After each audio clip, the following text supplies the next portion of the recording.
是打不过，还是另有考量呢？俄军行动为何如此缓慢，迟迟不能交卷呢？这次俄终于正面回应了。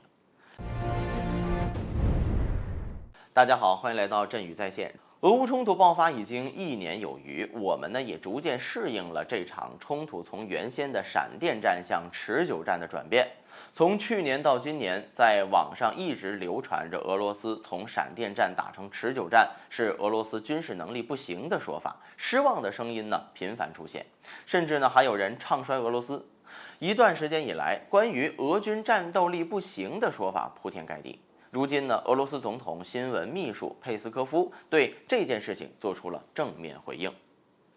根据综合报道称，佩斯科夫在日前接受采访时对此观点呢做出回应。他表示，因为这不是一场战争，俄军执行的是特别军事行动。这意思很简单，划清这场俄乌冲突的性质是特别军事行动，而并非战争。不是战争就不存在战争过后的追究责任、战争赔偿等一系列的问题。显然，美国也嗅到了这其中的不同，所以呢才会在前段时间对外表示将冻结俄罗斯的资产用于乌克兰的重建。事实上，俄乌冲突并未结束，美国等国家秉承着先下手为强后下手遭殃的想法，先对俄罗斯的资产进行处决，于情于理呢都说不过去。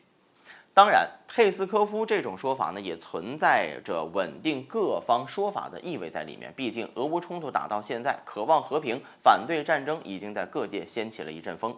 简言之，渴望和平的这股势力已经成为了一定的气候。现如今的俄罗斯打算为自己在世界上的名声做打算了。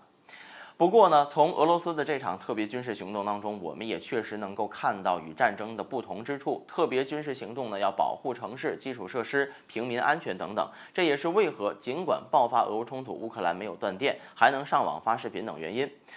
按照俄罗斯方面的说法，这与战争中摧毁一切相比是完全不同的。如此看来呢，俄军行动为何如此缓慢？佩斯科夫终于说出真相了。但事实果真如此吗？难道就没有别的因素在其中吗？未必。个人觉得，除了佩斯科夫说的这个原因之外呢，还有一个重要的原因：俄罗斯以一己之力对抗整个西方国家，行动呢必将会谨慎再谨慎，必定走一步算3步。要知道，世界4大势力当中，中美欧俄后两者的差距和前两者是越来越大。如果后两者不想坐以待毙，最好的方法呢就是和解，达成更强的一击。所以呢，我们能够看到，在默尔克执政期间，德国乃至整个欧洲对俄罗斯相对友好，因为他们的目标一致。这就是我们经常说到的普京向西看战略。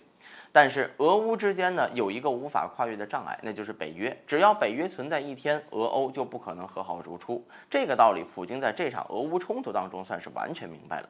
基于此，俄罗斯想要在这场冲突当中获胜，必须要走一步看3步。所以俄军的战略呢也是兵来将挡，水来土掩。好了，本期节目就到这里，欢迎大家点赞、分享精彩的评论。